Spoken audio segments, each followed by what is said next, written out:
जनपद उधम सिंह नगर में Khatima petition right stamp vendor association के अध्यक्ष सुभाष सिंह राणा के नेतृत्व में एसोसिएशन के सदस्य और आराजन 20 निवासी कंजाबाग मंगल कुमार पुत्र छोटेलाल की जमीन हड़पने तथा जानमाल की धमकी देने का गंभीर आरोप लगाते हुए उप जिलाधिकारी रविंद्र सिंह बिष्ट को ज्ञापन सौंप कर न्याय की गुहार लगाई है।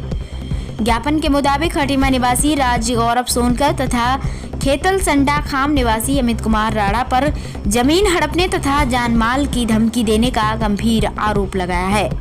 मंगल कुमार ने बताया कि वर्ष 1977 में भूमि के असल खातेदार जोगीदास पुत्र बमना से उसके पिता ने 0.8820 हेक्टेयर जमीन स्टाम्प के जरिए खरीदी थी, जिस पर वह काबिज काश्त चला आ रहा है। लेकिन अमित कुमार राणा व राज गौरव सोनकर ने षड्यंत्र के तहत मूल खातेदार के परिजनों से सांठगांठ कर जमीन अपने साथी के नाम करा ली है।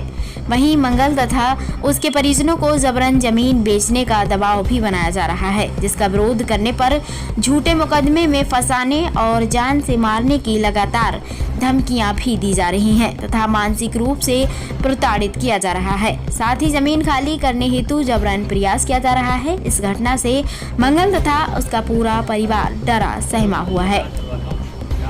एएचएन न्यूज के लिए गोरखनाथ की रिपोर्ट। 77 में जरिए तरी स्टाम्प से खरीदी थी और उस पर तब से हम खेतीबाड़ी करते हुए आए हैं। आज तक करीब 1.5 साल के आसपास हो गए। कोई मंत्री जी राजगौर सोनकर जी वो मेरे पास आए कि मंगल जी आप जमीन बेचेंगे क्या, तो मैंने साफ मना कर दिया कि मैं नहीं बेच पाऊँगा। ठीक है, उसके बाद उन्होंने करीब 5-6 महीने समय गुजरा। उसके बाद पीठ पीछे मेरी जमीन का क्या हुआ मुझे नहीं पता। उनके कागज़ों में छेड़छाड़ की गई है।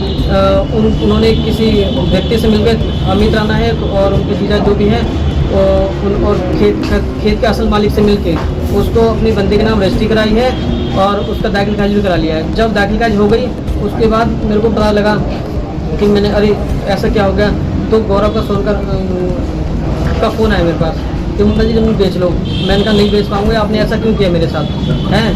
तो मेरे बारे में जानकारी मेरे तहसील से ली गई है और मेरे घर पे भेजे गए कि मतलब मैं किस कास्ट का हूँ वगैरह वगैरह मेरे पास SC/ST मुकदमा लगाने के लिए स्टेप से।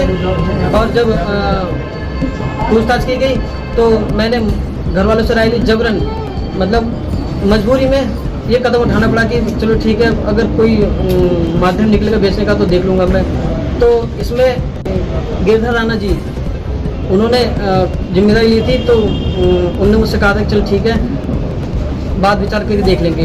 और उन्होंने शायद कुछ पैसे भी दिए मेरे को, लेकिन अब वो जब मेरे फाइनल की डेट मैंने पैसे उठा के किसी ज़मीन वाले को दे दी जहाँ पर मेरी ज़मीन ली है। अब वो पैसे देने से मुझे मना कर रहे हैं, बोले कि ये ज़मीन हमारे नाम हो गई है, अब तुम्हें जो उखाड़ना है तुम्हें तहसील के अलावा जहाँ पे कहीं जाना है बाहर कहीं जा सकते हो। तुम कितनी ज़मीन है कितने आपने?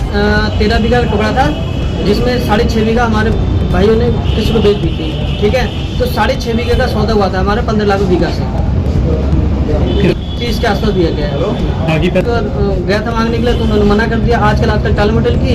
अभी शनिवार शुक्रवार को शाम को वो भेंट भी हुई थी, तो उन्होंने मेरे संग अभद्रता की और बोले कि तुम्हें जो करना है कर लो, पैसे नहीं मिलेंगे। पैसा किस गिरधर राणा जी ने। और क्या कह रहे हो? अब मेरे संग वो ये बोल रहे कि जो करना कर लो, साथ में हमारी पकड़ आना चले जाओ। यहाँ तक कह रहे हैं कि वो चाहे तमंचा जाओ, कह देना कि हम तमंचा तुम्हारे पर कनपटी पे लगाए। कनपटी पे तो उनके लगा देंगे। एसडीएम साहब से बात हुई है, उनका क्या कहना है? उनका कहना है कि हम इसको बारीकी से जांच करेंगे इसमें और जो भी होता है करते हैं उसको। तो आप लोग क्या चाहते हैं? हमें सर न्याय चाहिए।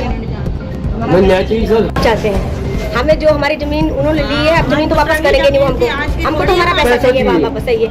हमारे जोते हुए गेहूं भी हमें उन्होंने खेत पूरा मकान तैयार कर दिया है। बोले कि हम फसल के पैसे कीमत देंगे, एक पैसा नहीं दिया उन्होंने, पैसे नहीं दिए तो परेशान कर रहे हैं। अगर उनको जान से मारने के होटल में आप मीटिंग करेंगे, पैसे देंगे। अभी कह रहे हैं वहाँ मीटिंग करेंगे, ये दिन की रात भागा दौड़ी कर रहे हैं। और जब वहाँ जाने पे कह रहे हैं अगर नहीं होता तो आगे क्या? हम यहाँ बैठेंगे सब यही लेके आएंगे, यही बैठेंगे पूरा परिवार, फांसी लगाएंगे, मरेंगे भी यहीं अनशन पे बैठेंगे और अनशन पे यहीं बैठेंगे, यहीं मरेंगे। आपका नाम?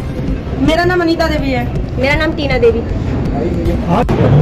की आरू लैंड थी, उसको मंगल कुमार करके व्यक्ति ने उनसे स्टाम्प पेपर में लगभग 1970 में खरीदा, लेकिन उसके बाद किसी व्यक्ति विशेष ने इससे रजिस्ट्री करवा ली दूसरे फार्म के नाम है।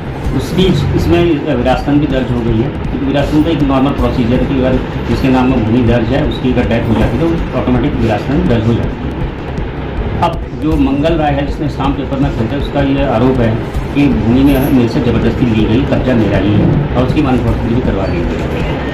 बीच में उन्होंने ऑब्जेक्शन दिया था, उस ऑब्जेक्शन को इन्होंने स्वयं हटा दिया था, या तो उस हिसाब से इनकी मनफोर्टी जमीन का अतिशय घोषित हो गई थी। अब इनका आरोप यह भी है कि जब मेरे से ज़मीन के लिए इन्होंने ज़मीन के एवज में 38 लाख के समथिंग उनको अमाउंट दिया था चेक के रूप में, वो चेक अभी ऑनर नहीं हो पाया है, क्योंकि अकाउंट में पैसा नहीं, क्या नहीं है। तो इसलिए मैंने मंगल राय को सलाह दी है कि आप इसकी चेक को बैंक में प्रस्तुत करें और उसके बाद जो भी निकल के आता है उसमें काटें। तो राजस्व विभाग भी जांच करेगा उसमें? राजस्व विभाग उसमें जांच करेगा कि विरासतन सही दर्ज हुई और या रजिस्ट्री तो कोई भी कर सकता है, उसका दाखिल खारिज अगर इनका कहना है कि हम दाखिल खारिज में ऑब्जेक्शन लगा रहे, दाखिल खारिज तब तक नहीं हो, जब तक उनका ऑब्जेक्शन निराकरण नहीं। सर, थारू जनजाति भूमाफिया लोग संलिप्त हैं जो ऐसा प्रकरण प्रस्तुत कर रहे हैं। थारू की लैंड को, थारू लोग सीधे साधे होते हैं, उनके लैंड को नाजायज़ रूप से खरीद रहे हैं और एक तरह से रियल एस्टेट का काम कर रहे हैं। तो आपको लगता है जिस तरह हो सकता है, लेकिन हम चाहेंगे कि ज़्यादा से ज़्यादा लोग मतलब इसमें शांति व्यवस्था बनाए रखें और थारू से भी ये मेरी तरफ से एक आग्रह होगा कि ऐसे किसी को ज़मीन ना हो, क्योंकि थारू से थारू को ही एसटी से एसटी को ही लैंड बेची जा सकती है। अगर वो एसटी नॉन एसटी ज़मीन को बेचता है तो राजसभा में नहीं होगा। तो ये मान सकते हैं?